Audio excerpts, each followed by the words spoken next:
Today, I am sitting down with Heather Morris, the international best-selling author of The Tattooist of Auschwitz, to discuss her latest release, Three Sisters. Thank you for agreeing to do this interview, Heather. It's an honor to meet you. Look, thank you, Hannah, and I really appreciate the chance to be talking into the readers in Israel. Yeah, we're so excited to have you. And for those who haven't read The Tattooist of Auschwitz, the spark that ignited this whole series, could you tell us what drew you to write these novels based on the real-life survivors of the Holocaust? Well, quite simply, I met the man who was the Tattooist of Auschwitz. I didn't go looking to meet him. I was introduced to him by a mutual friend of his family's as somebody who had a story he wanted to tell. And he wanted to tell it to somebody who wasn't Jewish. His wife had just died. And this mutual friend said to me, "You're not Jewish, do you want to meet this man?" I said, "What's his story?" And she said, "I don't know." And I said, "Oh, never mind. I'd love to meet him."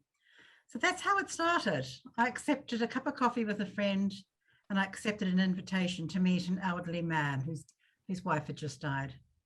Wow, that's so amazing. I can only imagine. How did you respond when you sat down with Lale for the first time and heard his story, especially as someone who is not Jewish and doesn't have this this background of the Holocaust? Well, actually, he didn't make much sense that first time I met him. You've got to remember he was grieving terribly, and what he kept saying was that I have to tell my story quickly to somebody so I can be with Gita. His story was very piecemeal. It would come out at bullet pace with no connection. None of the stories began with a middle and an end. And for those first 2 or 3 times I spent time with him, I was just content to sit with this incredible man who I soon realized was living history and let him talk. And so for many, many weeks and months, I just sat with him while he talked. I had no idea where it would go. Yeah, I was gonna say, were you planning on his story becoming a novel from the first time you sat down with him? Not at all, because I couldn't get a coherent story from him. He wanted me to write his story. I had never written a book before.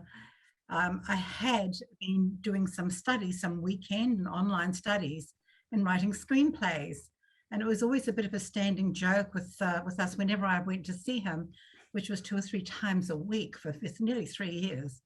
And the first thing he would say to me was, "Have you finished my book yet?" And I would say, "No, Lally, and it's not a book, I'm writing a screenplay."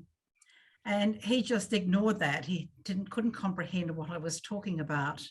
And one day he finally did say, "Well, what is a screenplay?" And I said, "Well, I want to tell your story as a film." And he got very excited then. "A movie? You want to make a movie about me?" And I went, "Well, yeah." "Well, who will play me?" he said. And I said, "I don't know, Lally. Well, we're not there yet.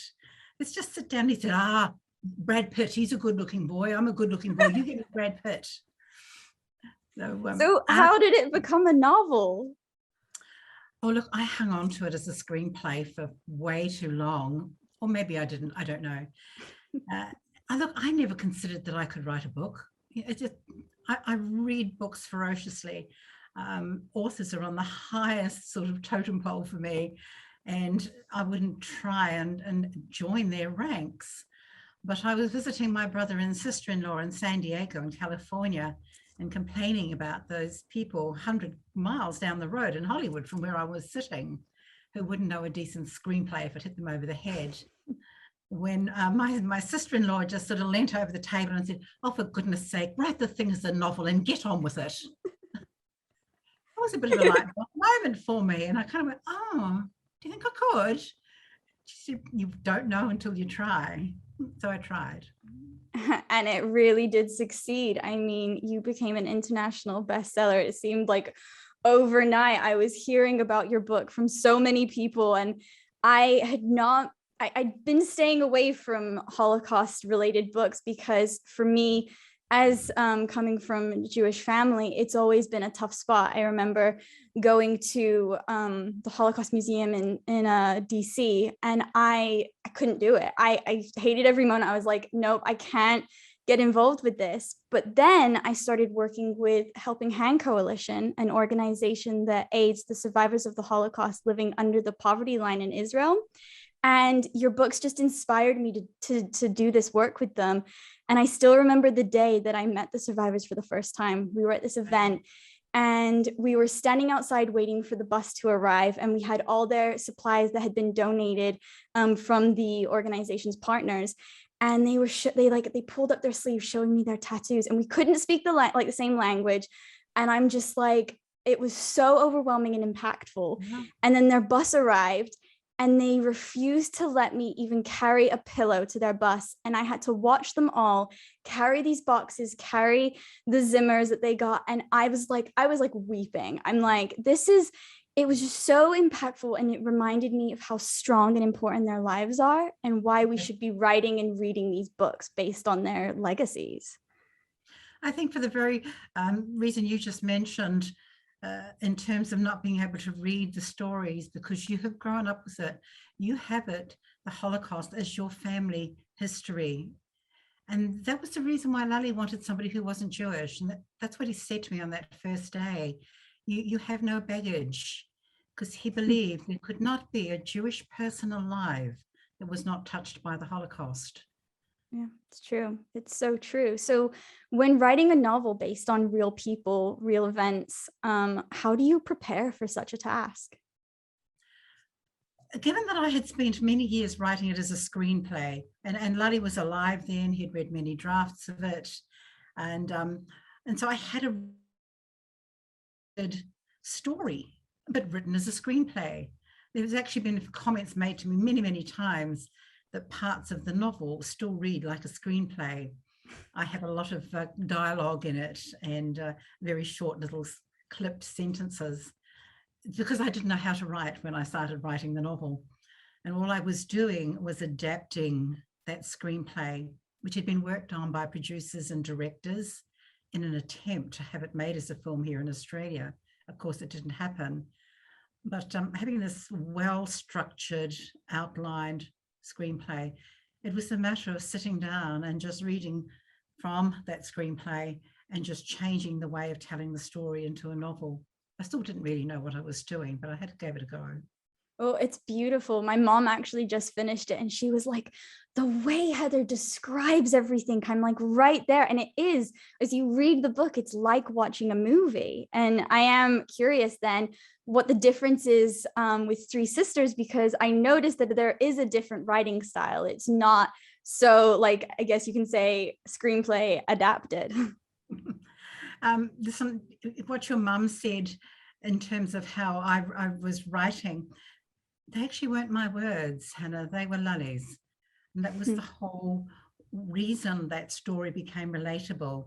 Because when I was doing that writing, I swear he was on my shoulder here telling me, that's not how I told you, write it like this. And so I wrote it in literally in his words. And as I said, I'd spent 3 years with this amazing man. He was part of my family. But I think the Three Sisters, yes, maybe I've just got better with practice, and I've lost that screenplay style of writing because I haven't written anything in a screenplay format now for several years.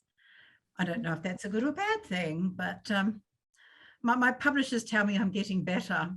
I'm going, I hope that's not better with age, because my age is sort of well advanced there. Well, I can tell you that everyone reads things differently. So there's definitely going to be people out there who's going to love how you are evolving as a writer. And I'm definitely enjoying seeing your different stories and reading them. I'd love to know what went through your mind as you sat down with Lale, the Meller sisters, and the other survivors to hear their stories. My background is working in social work in a hospital. And one of the things, for over 20 years, so one of the things I had in my background was that I was there to listen. And particularly working in a hospital environment, an acute hospital, you know that the people you're talking with or you're listening to are there because something tragic or traumatic has happened to them. And so you don't quite detach yourself from it, but you do not make notes. You do not record. You just sit and actively listen to them, and you try and separate the emotion of what they're telling you from what it is that you need to be able to do to either help them in the hospital or understand their story, which is what I was trying to do with Lottie and the girls. I call the girls, that's Libby and Magda. But here's the thing, you can't help but get involved, and I did. And there's a thing in the mental health world called transference. And that's when somebody who has lived something tragic or traumatic, that it can transfer from them onto the person who's listening to them.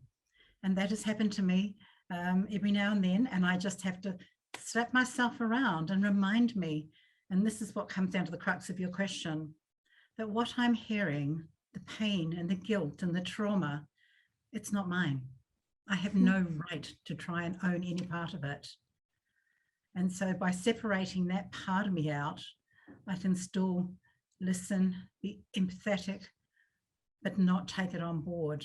And that's the only way I can write these stories and do them justice. Use the words of those people talking to me. And I've met many, many survivors like you in many countries, from Australia to the UK, US, South Africa, Canada, all over. I've been very privileged. And how do you stay accurate then, sharing a person's testimony while creating a novel and story around it if you're not recording and taking notes in those moments? Well, of course, I go home and I start writing down what I have heard and my interpretation of what I've heard.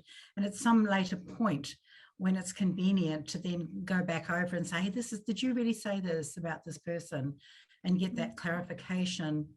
And of course, there's research, which I do as well. But when it comes down to telling these stories, there is one thing I am adamant about, that I am not writing the story of the Holocaust. In all my books, I'm just writing a Holocaust story. So when research and memory don't necessarily walk side by side, they kind of strain apart every now and then I'm always going to go with the memory of the person who I've been sitting with and whose story I'm recording and telling. That's the important thing for me, their memory. Nobody gets to challenge that. Yeah, it's so true, because we all experience things differently. I mean, it's like, when you're in art, like an art class in school, and the art teacher says, paint this object, and everyone has a different angle of how they paint it, and it always looks different. So that's why there was such a difference, I feel, in reading Three Sisters compared to Silke's journey and the Tattooist of Auschwitz, because it was these three perspectives in such a different way. That is going to have it's going to have a different impact on readers than your other books. Would you agree? Oh, absolutely. And here's a little aside. My daughter's a police officer, and she tells me that when they go to an incident, that they like it if there's only just one witness. She said, because if you go to something and there's multiple witnesses, you never end up getting the story, because they all will have seen things differently. And that can be, say, a motor vehicle accident that's just happened. 3 people witnessed it. What they saw is different. So it's the same thing with memory for any event. And so, of course, with the 3 sisters, I have 2 of them still alive, Libby and Magda, and I've spent time with them, time with their families, both in person and now having to do it through video, live video, WhatsApp. I got to meet Sibby's 2 sons many times, and I correspond with them. Livy and Sibby, and also Livy's husband, they made Shoah videotapes. So I got them, and I got them translated. And in terms of being able to try and, portray Sibby, who I never got to meet, I watched her video. I couldn't understand it because it was all in Hebrew, but I had my translation. But I just watched her, and I could see in her body language as she was being interviewed some 30 years ago who this woman was. I could see that strength of character, that I'm in my comfort zone, even though I have a camera on me, which is not my normal day-to-day event. But her strength just came out over that screen. And of course, her sisters and her sons and all the family just supported what it was I'd seen. It's And the called being Holocaust, go observant. ahead. Say that again.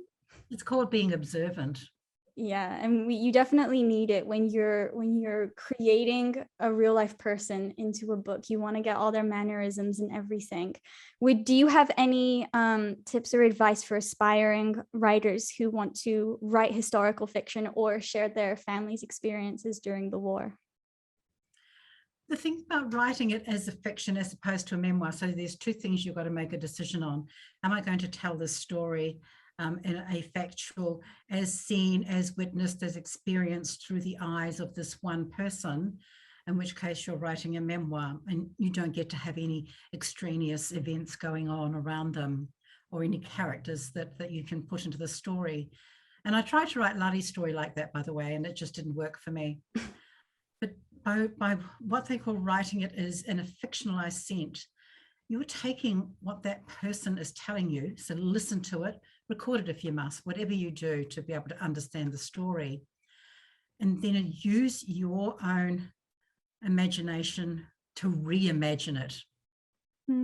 Try and then put yourself there and reimagine what it was like, because what I write is the reimagining of what these people have told me. I think that this is 70, nearly 80 years ago. Their memories are phenomenal. The dates, the times, the places, there's no disputing all those things they told me and Lolly told me. But to be able to write it in a way that a reader can relate, well, you need to start putting in some conversation between the players. I know it sounds weird, but when you're writing the story, they are players in a sense. And you get to move them a little bit, but never, ever deviating away from the storyline that they've told you. No, that's so good. Another good way to learn how to write, by the way, is doing what I did, and that's learn how to write a screenplay. So you can do that online very simply to get just the basics of it, because screenplays come with a formula. They have really strict rules. 3 acts. You've got to get this in the first 10 pages, this in the next 40. And by following those rules, you get forced into a structure in your story. So there's just a little tip in terms of trying to outline and structure your story. Look at how screenplays are put together and just read their rules. And then go and get one. You can download every movie ever made. You can download it and read it. Take you only a couple of hours. Wow. So, I'm gonna take that tip, because I'm currently editing my first novel, and there's definitely things that need changing and everything, but the idea of doing it as like a screenplay with the 3 acts and everything is, yeah, it's brilliant. I'm gonna definitely look that up. Well, the good thing about it is after you've read the screenplay, you can go and watch the movie and just see how it in fact plays out. And deviation to it. And yeah, it's a pleasurable way of passing some time too. Yeah, especially if you love reading and it's like your favorite movie, you get the script of your favorite movie and then you can compare notes. It's the best study. It's who needs school where you have to watch boring stuff where you can watch what you want. I've actually give lectures at schools in Australia and in New Zealand and actually in the UK as well. And I'm not qualified. I have no teaching qualification, but I've been asked to speak in creative writing classes as well. And I talk about this, and I can tell you many schools down here in Australia and New Zealand have introduced now, they never had screenwriting in the curriculum, but their English teachers and creative writing teachers are actually now using that as a tool to help encourage young people to write because of that very thing. Read this screenplay, go and watch a movie.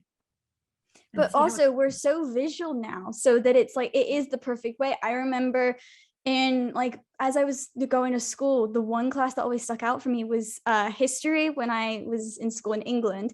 And my teacher, Mrs. Gill, would pretty much just watch movies the entire time with us. And it was like the historical movies of everything. And then she'd like pause it and explain things. And almost every lesson is stuck in my mind. I'll never forget them because of the visualization of it. So to make a class where you're like, watch a movie, look at the notes, it's the perfect way in this visual generation. I couldn't agree more. So Yeah, exactly. I hope more people will do that, especially for these aspiring writers out there, who want to share their stories and share their family stories, in a way that will connect with other people. I think that's such a One great of the thing. things too that you've got to remember, if you're wanting to tell a family story or you're wanting to record what happened to a family member either during the Holocaust or some other really traumatic time, is that that person may not necessarily want to talk to you. Mhm. And always keep that in mind. And if you see that they're not wanting to, you cannot make somebody tell you something they don't want to. Right. And that was a lesson that I learned, and also that I have said to many, many children and grandchildren of survivors who have said to me, why can't I get my grandmother to talk to me? Mhm. And to me, it's a no-brainer. I go, I'm a mum. Do you think for an instant I could look into the eyes of my children and tell them something evil and horrific that had happened to me? The answer is no.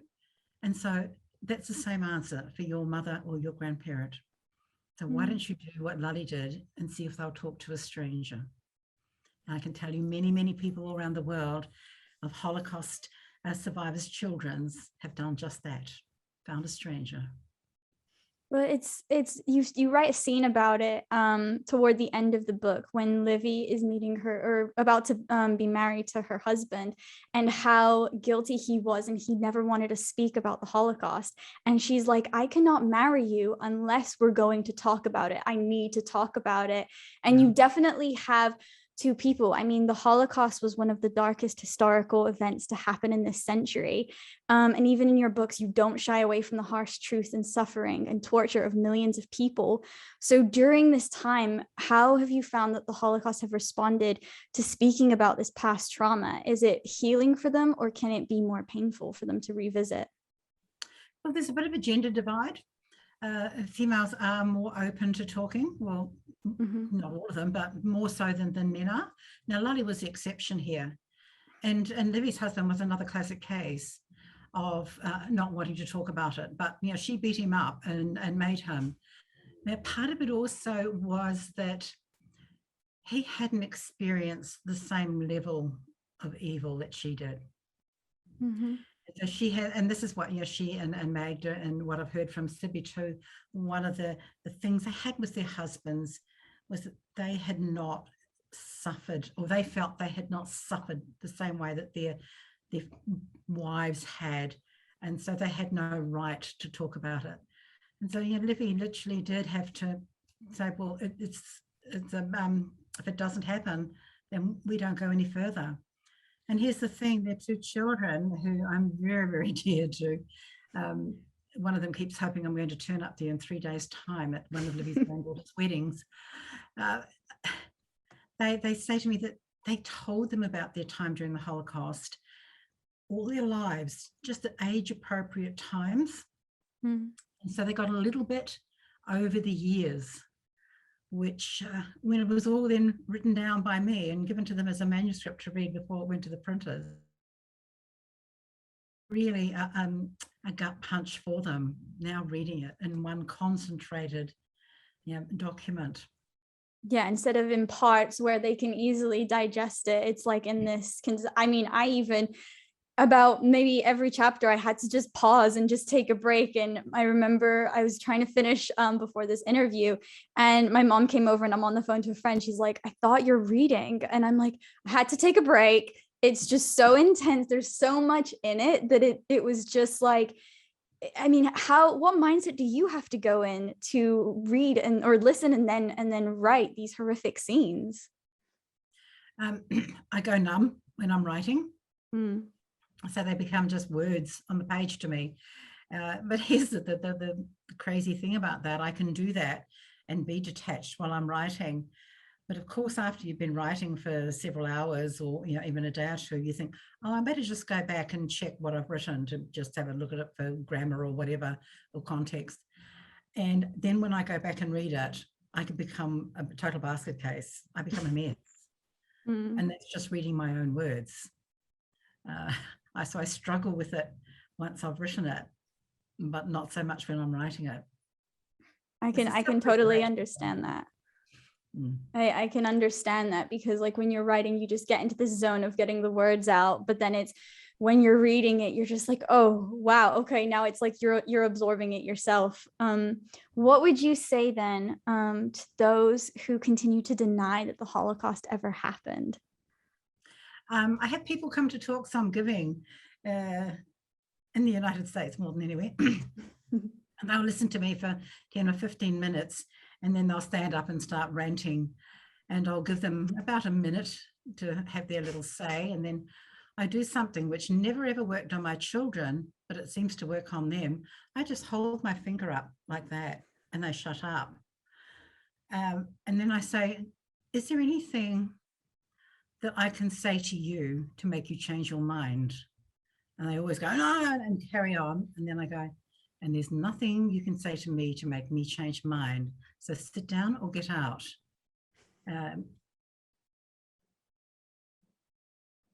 Beyond absurd for anyone to hint that any part of the Holocaust didn't happen.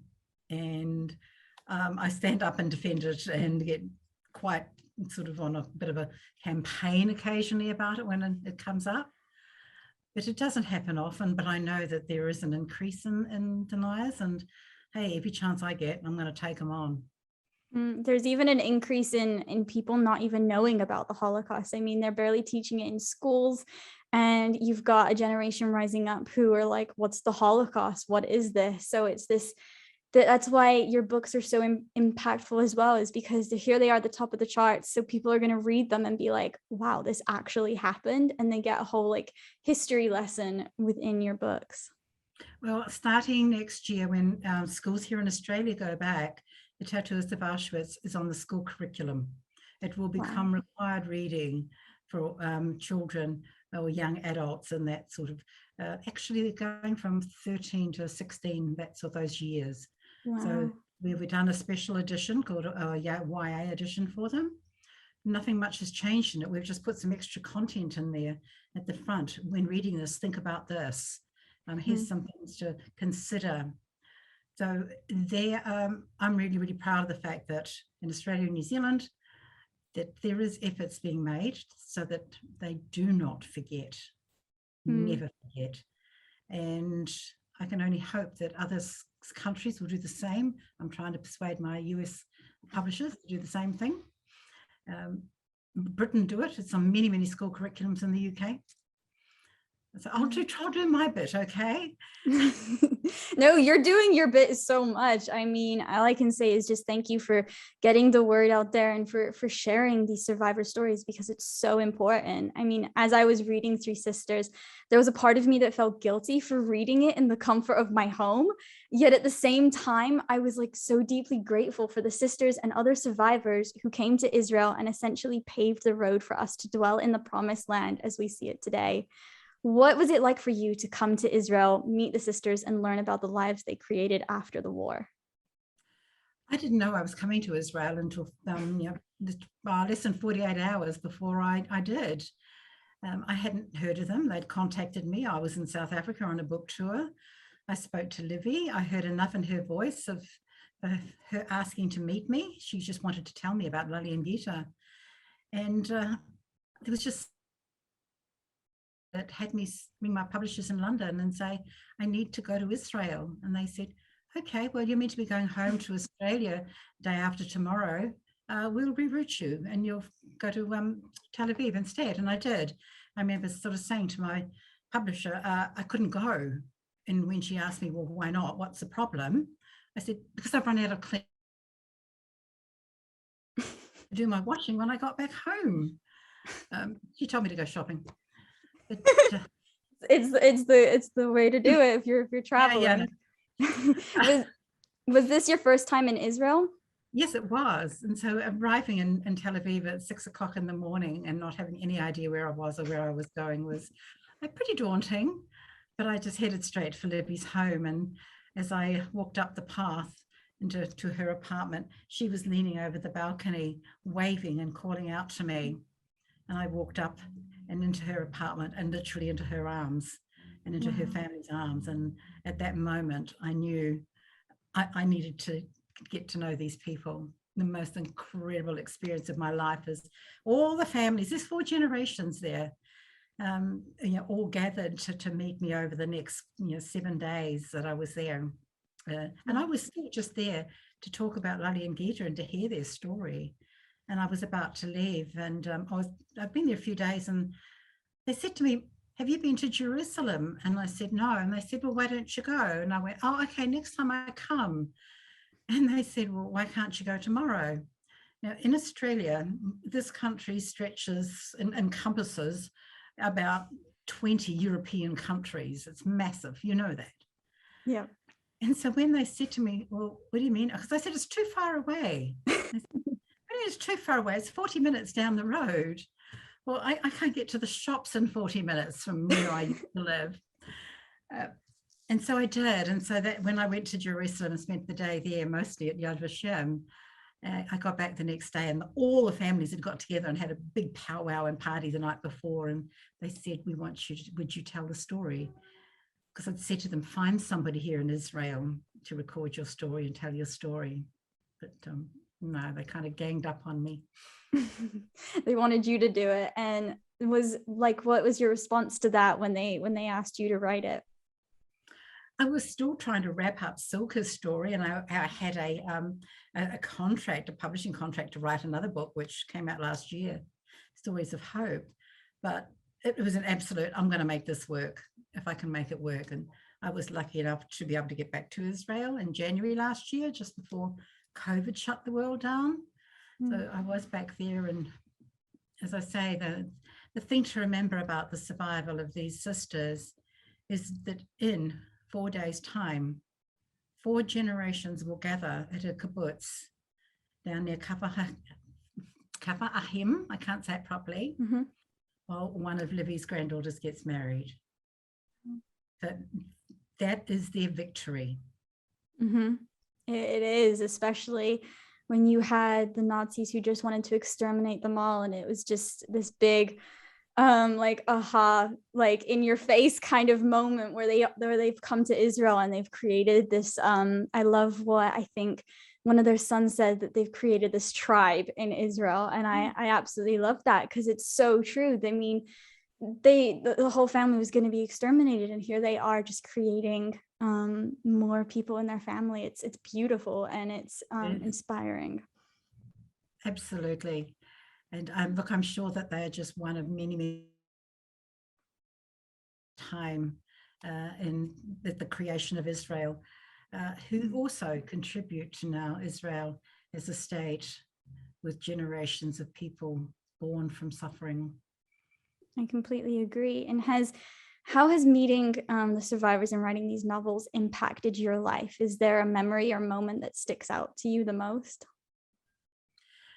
Yeah, and look, it's one that, as soon as you said that, I went bang straight to this event that I was talking at. And it was early on when I was, not long after Tattooist had come out, and was here in Melbourne in Australia. And I was in this big hall, there's nearly 400, 500 people there. And at the end, when I'd finished talking, and it was a big event, other people talking with me, and people were leaving, and I was talking to some of the other presenters at the front of the room, and I saw this man he was elderly, and he was going out the door, and he had a man and a woman beside him who I figured had to be either children or a generation below him. And he went out, but he caught my eye because he came back into the room, into this hall, or it was an auditorium. And then all of a sudden, these 2 people came back and tried to take him back out again. And I watched this take place 2 or 3 times. They'd get him out, and then he would break free and come back in. So I went over to them and introduced myself, though he knew I was. I'd been doing all the talking. And said, "Is there something you want to say to me? Is there a problem? I hope I haven't upset you." And he broke down and he said, you tell them. And this man and this woman said, "Look, I'm his son and I'm his daughter, and he wanted to come tonight to hear you, so we brought him." And they said, "Look, it's okay, Dad. Yeah, we know you survived the Holocaust. We know that you were in a concentration camp." And he said to me, "Tell them I was in Auschwitz. They don't believe me." Mm. And one of them said to him, I think the son said, "Dad, you don't have a number. Only people that were in Auschwitz, they had numbers on their arms and you don't have one." And I looked at this man and I said to him, "Are you Hungarian?" And he said, "Yes." I said, "Did you go there in June or July 1944? And he said, "Yes, exactly then." And I looked at his son and daughter and I said, "Your dad was in Auschwitz." Well, he told me that during those 2 months, so many people were coming in from Hungary that they stopped numbering them. And so there were thousands that did come in that didn't get numbered. And this poor darling man just broke down saying, "Thank you, thank you." And his son and his daughter were in tears saying they were so sorry. They hadn't believed him for decades. Oh, I have like chills on my arms as you said that. Oh my gosh, I can only imagine. But Yeah. wow. Wow. Wow. Just, we never know the amount of suffering that people go through. And it's honestly is hard to fathom and believe when you hear about it. I remember sitting with one of the survivors. She was in a ghetto. And everyone always like says, if you weren't in a concentration camp, you're not really a survivor of the Holocaust because like you were in a ghetto. And it's like, I'm listening to her story. She was experimented on for vaccinations, all her family in these ghettos. She watched her mother get raped and her sisters were like holding on to her. They lived in a stables. It was just, I'm sitting there listening to this and I'm just like, how can people not believe, and how can people so quickly like say your suffering is more than this person, so therefore you are the true survivor? It's like that, like as we were saying earlier, everyone suffered. There is no competition in who suffered more. No. There's this lovely gentleman here. He gave me a big hug and he whispered in my ear. Thankfully his family didn't hear me. He just whispered in my ear, "I can die now." Oh my goodness. Oh my gosh. Hanging on because you needed to convince your family of this one truth that you've hung on to for 70 years. Now it's out. So yeah, pretty incredible actually. I'll never forget that.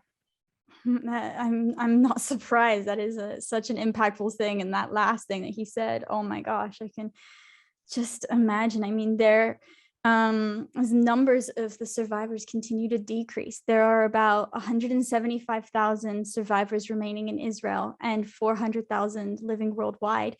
What is some way that we can shine a light on their lives and honor them? If you know one, just acknowledge it. Say something. I've never had a survivor who I've gone up to speak to say to me, "I don't want to talk to you." Just acknowledge who they are. Acknowledge if they've got a number on them. If they haven't, but you know they're a survivor, it's a matter, we have to honor these people. Even more so, as you say, they're dwindling in numbers. But in honoring them, you're honoring all those who have gone before them. They represent the 6 million who did die and all those survivors who have subsequently passed on. We keep talking about it. I'll keep writing books, okay? Well, what is your desire with the publication of Three Sisters? Is there something you hope readers will learn or further understand with the Meller sisters' story? The difference that it has to Lully's, of course, and to Silka's is that I take you beyond the Holocaust and I just shine that little light on them, going to Israel and being there at that pivotal point in history as it was being created into a nation state. And for people to learn, and that's what some of the feedback I'm getting from the early reviews have been, "Oh my goodness, I hadn't read anything about how ordinary people were in Israel at the beginning." We've read all the history books, we read about the UN and the politicians and the military and the conflict. But what was it like for just these ordinary boys and girls? And so I just shine a little light on that. Outside of Israel, that's what I want people to realize and to then go and look further into. Because I do find a lot of my readers, bless them, they go and do more research on their own because they write and tell me. They read it and then they have to know more. And so there's that thirst that I can put in there to learn some more. Just take away the love, the hope, and the resilience these three girls had as siblings. All too often we think of love as a romantic scene, Yes. as a setting. That's what love is to us. But it's not. There is nothing like the unconditional love of a sibling. And you totally feel it in the book. I just felt, I don't know if it was because you seem to connect to Magda more or something, but she just felt in the book that she was that hope and love gluing the sisters together throughout their time in Auschwitz. And it was like every time there was a scene without her, there was little hope until she came into it. And then the book to me just lit up, and it was this, it went into like a whole new gear, and it was just how impactful their promise to their father was, and how much stronger they were together. Exactly. And what Magda brought to them, and this is their words, not mine, when she arrived, was that she brought to them, the girls, the memories of their life back in Slovakia that they had not wanted to remember. Yeah. To do that was too painful because Magda wasn't there with them. And so she then started talking about their mother and their grandfather and then their home back in Slovakia. So I kind of, the keeper of the memories. She is, and you can see it in those scenes of just the death march at the end. I won't give it away for those wanting to read it, but the way that she had those memories, she had that strength because she hadn't been in Auschwitz for as much time as the other sisters, that it was just so incredible how and it's true, one person can lift up so many others with just their spark. And I feel like Magda was that person. She was. She went from being the quiet one at home that stayed indoors with their mother and was the good daughter, where the other two were a bit wild and fiery, to being, well, maybe that was a mother role that she then brought with her to then help the other two. And they took turns actually at being the strong one. So she carried it through for quite a while, but towards the end of the death march, Livy, then the youngest, she suddenly stepped up. She became the one that was now bringing the other two with her. Livy was the one, when they got back to Slovakia, who said, "We're going to Israel, we're not staying here." Yeah.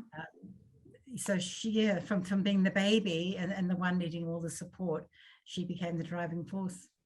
And you get that in the book, the way that the roles kind of change and the way everything goes. And like we were saying, everything impacts people differently, and it brings out things that we never knew about ourselves. And so that evolution is so inspiring and impactful in your book. And I can just imagine like you sitting there and hearing all this. It's so amazing.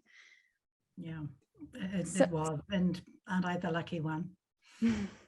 Now that you've concluded this series, are you working on a new project? Are you going to continue working with the survivors and sharing their stories around the world? Well, in terms of working with survivors, I've asked to have some time off from writing. We've got several projects that we're considering, and one of them, we'll choose one in the next couple of months. But this book is being translated already into multiple languages, and it's going to be several months before it starts to get released throughout all those European countries, including Israel. And I want, once Qantas starts flying again, and I've said to my publishers, I want to go on those book tours that I didn't do last year. I want to get out there now and talk about and the significance of it. So I'm going to have a good 6 months off writing anything while I just enjoy what I have written. I've done 4 books in under 4 years, and I've not always been able to take time to sit back, reflect, and appreciate what these stories have done. It's all been rushed emails thanking the people who write to me, and racing around different countries doing all these talks, which I love doing and will keep doing. But can we just slow it down a bit and let me enjoy it? Well, I think you definitely deserve that break. Just a little one. Just a little, yeah. Well, Heather, thank you so much for taking the time out of your crazy book release schedule to talk with us. I've had a great time learning more about you and the books that have touched millions. I wish you all the best in the next chapter of your life. And if you ever come to Israel, please like come and visit. I would love to meet you in person. And I hope that everyone listening to this will be inspired to read your books. There's going to be a link in the description where you can order Three Sisters and the other novels in the Tattooist of Auschwitz series. Look, thank you so much, Hannah. It's been an absolute delight to be sitting here talking to you this evening. Well, it's evening where I am. And it's afternoon where we are. And just lastly, I want to touch on the survivors of the Holocaust will not be among us for much longer. And Helping Hand Coalition is determined to aid the survivors until the very end, until the last one. And so for more information on how you can get involved and support our mission, please visit hhcoalition.info/helping-hand/donate. The link will be in the description below. Thank you all for listening. We hope that you've enjoyed this interview, and until next time.